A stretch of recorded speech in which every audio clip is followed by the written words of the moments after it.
The ballroom shimmered under the weight of its chandeliers, light scattering like broken glass across polished marble floors. The orchestra in the corner played something soft and elegant, music designed to impress the investors and socialites who had been invited, but their attention was not on the melody. Their eyes, whether they dared to admit it or not, kept glancing at the girl seated near the center of the hall. A cake stood before her, glowing with 13 candles that burned too brightly against the stillness of her small figure. The wax was already beginning to drip, trailing down in tiny rivers, threatening to harden before she could make her wish. But she sat there unmoving, her chair tucked a little too far from the table, her arms resting stiffly on her lap, her legs useless beneath her. Emily Harland was 13 years old that night, the only daughter of Richard Harland, CEO of Harland Global. She had been paralyzed since the accident years ago, and though her father provided every medical treatment money could buy, none had restored her ability to walk. Her beauty was striking, with her pale blue dress chosen to match her eyes, ribbons tied with care into her brown hair, but the most striking feature of all was her silence. She sat still before the glowing candles as though they weren't meant for her, as though the very act of celebrating was something she had to do alone. Around her, the guests pretended not to notice. They laughed too loudly at one another's jokes, filled their plates with canapés, made sure their glasses were never empty. They whispered about deals and profits and stock projections, but none of them approached the girl whose birthday had brought them all together. It was easier not to. A disabled child in a wheelchair was not the kind of conversation piece they wanted at their side. So they looked away, and the orchestra played, and Emily blinked at her own reflection in the cake's glossy chocolate frosting. At the far edge of the hall sat a man who did not belong among them. Marcus wore a plain black suit, pressed but not tailored, shoes polished but not expensive. His skin carried the warm tone of mahogany, and his shoulders had the kind of strength that came from work rather than wealth. He had not been invited directly. He was there as the +1 of a distant acquaintance who had insisted he attend. His daughter Zoe, lively and bright, had tugged on his hand the moment they walked in, excited by the music, the chandeliers, the rows of sweets. He had brought her because she deserved to feel the magic of nights like this, even if he felt out of place. As the minutes ticked by, Marcus found his gaze pulled again and again toward the girl in the wheelchair. She sat with her back impossibly straight, her hands frozen in her lap, her eyes locked on the flames that were quickly burning down to stubs. No one had moved to help her, no one had leaned down to whisper encouragement, no one had asked what she wished for. The loneliness of it pressed against Marcus's chest like a weight. He shifted in his chair, trying to shake it off, but Zoe tugged at his sleeve. "Daddy," she whispered, her young voice innocent but sharp as glass. "Why isn't anyone helping her? It's her birthday." Marcus looked at his daughter, then back at the lonely girl. Around them, laughter grew louder, wine glasses clinked together, and the CEO himself, Richard Harland, stood surrounded by men in tailored suits, shaking hands and trading smiles as though the entire night had been built only for them. His own daughter sat ignored, a jewel no one wanted to touch. Marcus felt something inside him twist. He leaned down toward Zoe. "Maybe they don't know how," he murmured. But even as he said it, the excuse felt hollow. "Then we should," Zoe replied simply, as though the solution had been there all along. The orchestra swelled. A waiter passed with a tray of champagne flutes, the golden liquid catching the light like liquid fire. Marcus pushed his chair back and stood. He could feel eyes following him, unfamiliar faces curious about why the single black man who had remained so quiet all evening was suddenly crossing the marble floor. Zoe's small hand slipped into his, her fingers warm and certain. She looked up at him with the confidence only a child could carry, and together they walked through the glittering crowd. Emily noticed them first out of the corner of her eye. Her throat tightened as the tall man approached, his young daughter in tow. She was used to people staring at her, used to whispers, used to pity disguised as politeness. But this was different. He was not veering away like the others. He was walking straight toward her, and Zoe's face was lit with a smile that seemed impossibly genuine. Marcus stopped in front of the cake table. He crouched a little, lowering himself to Emily's eye level. His voice was gentle, carrying none of the false brightness she had grown used to. "Can we join you?" he asked. The words landed like a shock. Emily's eyes widened. For hours she had sat waiting, watching the candles burn down, her chest too tight to move forward on her own. Now someone had spoken to her, not out of obligation, not out of pity, but as though she was simply a girl with a cake. Her lips trembled, caught between disbelief and a desperate hope she could not suppress. Zoe leaned closer, her dress rustling as she slid into a chair. "Your cake is beautiful," she said with a little laugh. "I've never seen so many candles. Can I help you blow them out?" Emily's throat closed, and for a moment no sound would come. Around them, the chatter of the ballroom faded to a hum, guests turning to watch the audacity of the interruption. In the corner, Richard Harlan's gaze shifted from his circle of investors toward the table where his daughter sat, his eyes narrowing. His mouth tightened as he realized what was happening. Emily blinked back tears. She opened her lips and whispered, her voice fragile but alive. "Why, you'd really want to?" Marcus nodded once, his hand steady on the edge of the table. "Birthdays are meant to be shared," he said softly. "No one should blow out candles alone." The orchestra faltered as the conductor turned to look. Conversation stalled. Guests exchanged looks of disbelief. Someone muttered at the back, "What on earth is he doing?" Another scoffed under their breath. "Doesn't know his place." The weight of judgment filled the air, pressing in like smoke. Emily heard every whisper, every note of disapproval. Her hands trembled harder in her lap, torn between shame and longing. But Zoe, oblivious to the cruel undercurrent, leaned closer and whispered, "Make a wish. I'll help you. We'll do it together." And in that moment, as the wax dripped further and the flames threatened to burn themselves out, Emily drew in a sharp, shaking breath. The room seemed to hold itself still, balanced on the edge of something none of them could have predicted. The whispers spread like wildfire through the golden hall. People who only moments ago were discussing mergers and profits now leaned in to murmur about the sight unfolding before them. A single father, a stranger, daring to step forward where none of them had. Emily's delicate shoulders stiffened as the words reached her ears. She had learned to ignore whispers over the years, but tonight they cut sharper than ever because this was supposed to be hers, her one night to feel normal. Instead, the spectacle grew, with the candles flickering lower and the heat of judgment radiating across her skin. Zoe, sweet and unafraid, paid no attention to the cruel undercurrent. She reached across the table and took Emily's limp hand in hers, squeezing as though they had known each other forever. "Your dress is so pretty," Zoe said, smiling brightly. "Blue's my favorite color too. We could be twins." Emily's lips quivered into the faintest shadow of a smile that looked like it had been waiting years to escape. The tension in her shoulders eased, if only slightly. Marcus crouched lower beside Emily's chair, his gaze steady and calm. He was aware of every eye on him, of the uncomfortable shuffling, of the glassy stare of the CEO at the far end of the room. But he didn't flinch. He had taught himself long ago never to shrink in the presence of wealth or status, and he wasn't about to start now, not when a lonely girl was staring at her own birthday cake as if it were a burden instead of a joy. "Go ahead," he said softly. "Close your eyes, make a wish. We'll help you with the rest." Emily's eyes darted to her father. Richard Harland was a man who commanded boardrooms with a single raised brow.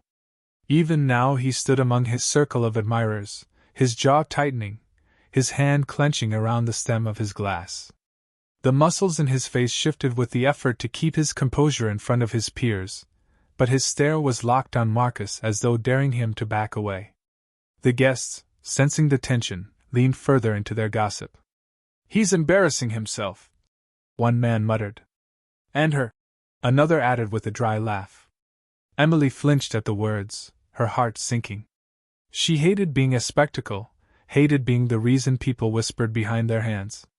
Her breath hitched, her eyes filled with tears she fought to hide. But then Zoe's grip tightened around her fingers. The little girl leaned close, her voice a playful whisper meant only for Emily. "Don't listen to them. It's your cake. Your night. Let's show them how it's done. A spark lit in Emily's chest. It was fragile, small, but it was there. For years she had been surrounded by people who tiptoed around her, who avoided her eyes, who treated her as fragile glass. Zoe treated her like a friend, plain and simple. And Marcus's voice, steady, warm, felt like a shield against the icy stares around the room. She swallowed hard and, for the first time all night, leaned forward ever so slightly toward the cake. A ripple of disapproval moved through the crowd. Someone snorted, and another hissed. Shameless. But Marcus's gaze didn't waver. He kept his hand on the edge of the table, steadying Emily's trembling world. He gave her a small nod, an unspoken promise that he wasn't going anywhere. Emily's lips parted, and just as she prepared to draw in her breath, Richard's voice cut across the hall like a blade. Enough! The orchestra fell silent, the strings screeching to a halt. The room froze. Every eye swung toward the powerful man standing rigid at the head of the hall. His face was carved from stone, his voice carrying the weight of authority that had crushed rivals and silenced critics. This has gone far enough, he thundered, his words echoing against marble and glass. You will step away from my daughter. The command hung in the air like smoke. Marcus straightened slowly, turning his gaze on the CEO, his dark eyes calm, unflinching. Zoe looked between the two men, her small chest rising with anxious breaths, but she refused to release Emily's hand. Emily's heart pounded, her breath caught. For a moment she thought Marcus would retreat, like all the others who bent under her father's iron presence. But he didn't. Sir, Marcus said evenly, his voice respectful yet firm. With all due respect, what's gone far enough is leaving her to face this moment alone. His words fell heavy into the silence. Gasps echoed from the corners. Some guests turned away, scandalized by the boldness, while others stared with something like curiosity, as if seeing for the first time what they had been blind to all evening. Richard's face darkened, but before he could answer, Emily's trembling voice broke through. No, Daddy, she whispered. Her tone was fragile but filled with something sharp, something he hadn't heard in years, defiance. I want this. The room shifted. The weight of her words fell heavier than Marcus's defiance. Richard's lips parted, stunned, but no sound came out. For 13 years, Emily had remained quiet, obedient, burdened by her silence as much as her chair. But now, before everyone, she had raised her voice against him. Zoe grinned, seizing the moment. See? She wants this. And birthdays are for wishes. Come on. She leaned closer, placing her small lips near the glowing candles. Emily, encouraged, bent forward as well, though her arms still trembled at her sides. Marcus bent slightly, steadying her posture with the barest touch, giving her the confidence she needed. 1, Marcus said softly. 2, 3. Emily and Zoe blew together. The flames flickered, wavered, and then died in a puff of smoke, leaving tendrils curling upward. A hush fell over the hall, broken only by the soft sound of Emily's breath and Zoe's bubbling laughter.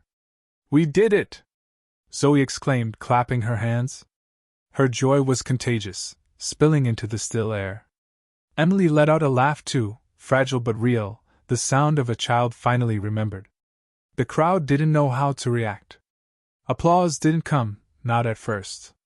They were too stunned, too unaccustomed to seeing the CEO's daughter as anything but a silent shadow.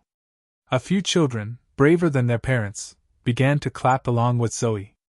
The sound spread slowly, reluctantly, until pockets of guests joined in. But the applause was not for Richard or for his wealth. It was for Emily, and that truth cut through the CEO like glass. Richard's jaw tightened. He stepped forward, his voice low and dangerous. You've embarrassed me, he growled at Marcus, his words carrying only to him. In front of everyone. Marcus's face remained calm, his voice steady as steel. No, sir. What embarrassed this room was leaving your daughter alone with her own cake. The words struck like a thunderclap. Gasps rippled again, sharper this time. A few guests shifted uncomfortably, guilt flickering across their faces. They knew the truth in Marcus's words, though they would never admit it aloud. Emily's cheeks flushed, not from shame this time, but from pride. She looked at Marcus with wide eyes, gratitude shining where loneliness had once lived. Richard's fists clenched at his sides. His empire, his authority, his image, none of it had ever been challenged so directly, and never in public. The silence pressed in, heavy, waiting. Everyone in the hall wondered the same question: would Richard Harland lash out, or would he listen? And Emily, for the first time in years, prayed for the latter. The air in the ballroom felt like glass, fragile and ready to shatter with the smallest sound.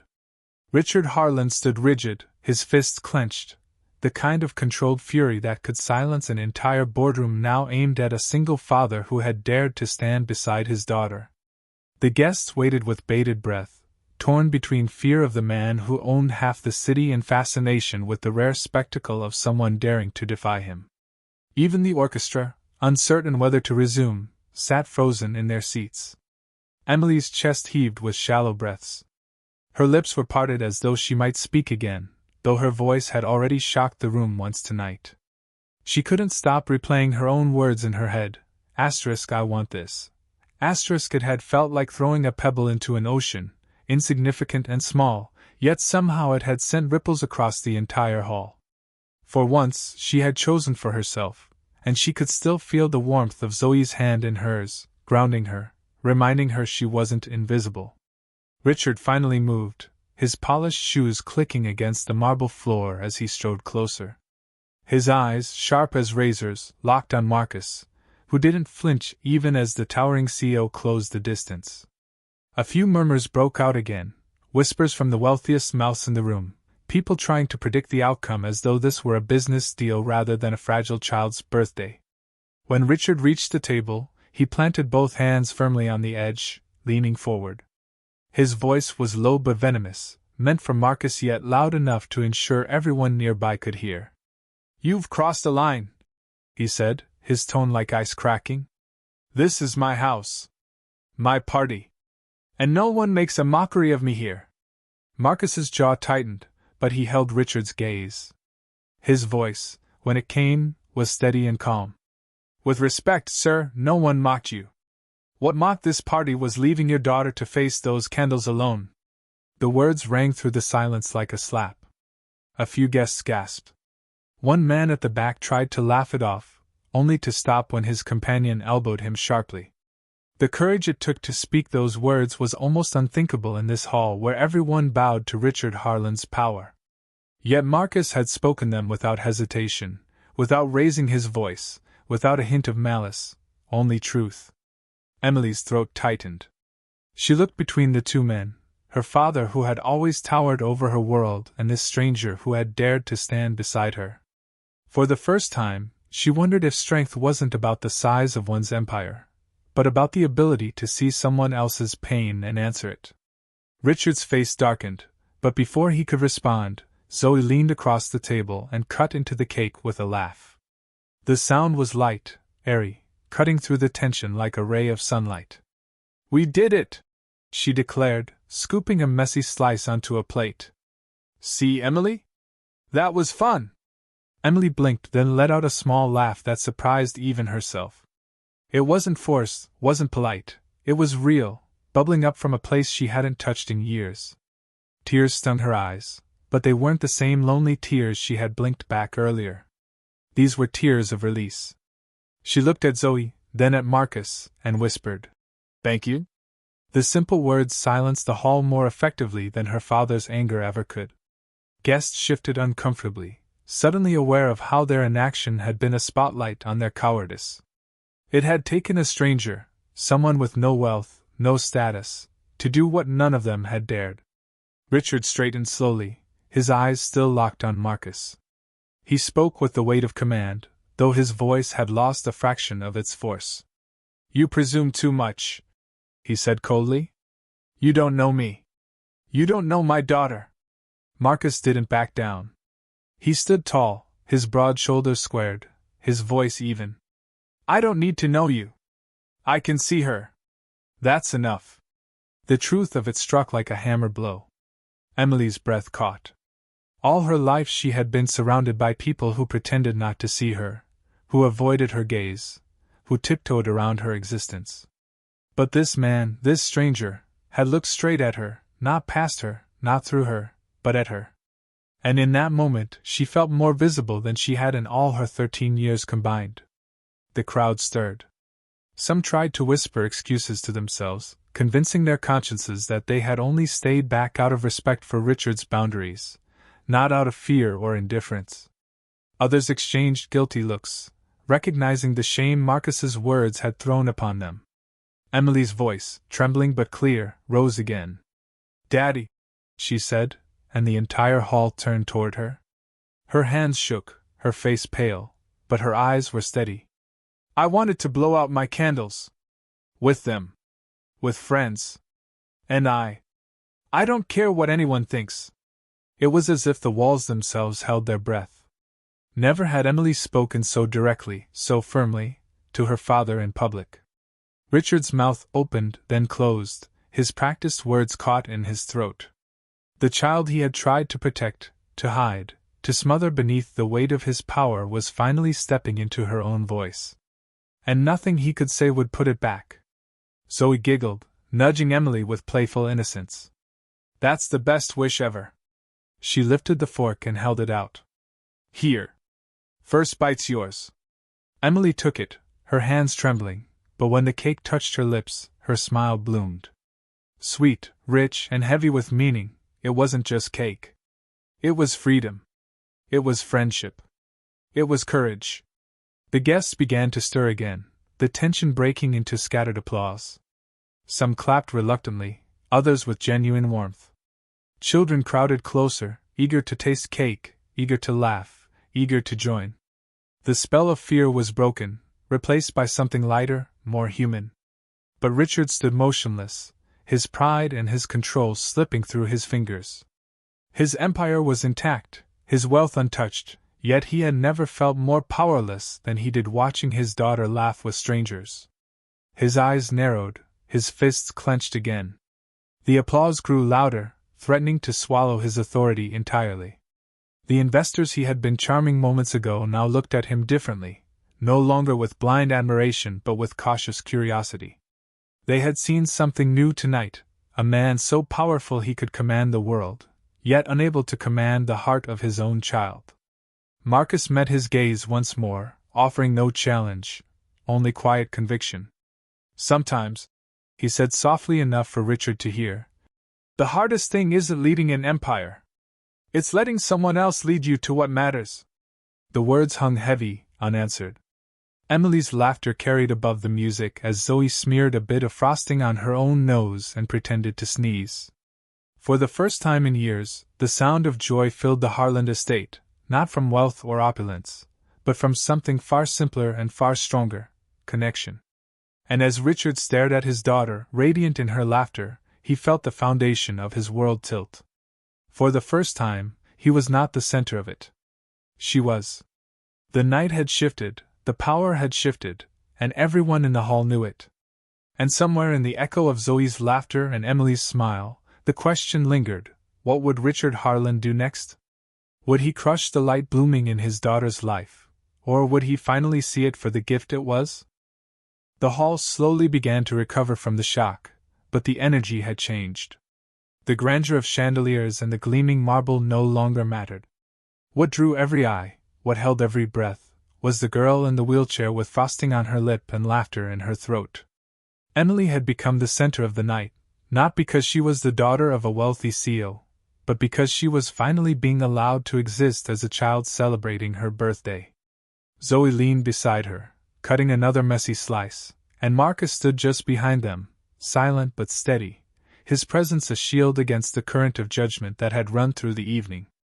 Richard Harland stood motionless at the edge of the table, his entire body a contradiction. On one hand, rage simmered beneath his polished exterior, fury that a stranger had dared to undermine him in his own home, fury that his carefully constructed image had been fractured in front of the very people whose respect he thrived upon. On the other, there was something else he could not ignore: his daughter's smile, genuine and alive, the kind of smile he had not seen since before the accident, the kind of joy money could never buy. It pierced him in a way no boardroom defeat ever had. The applause had begun to die down, leaving behind the soft hum of conversations returning, though more subdued, more thoughtful. Guests cast glances at Richard, wondering if he would erupt, or retreat, or pretend none of this had shaken him.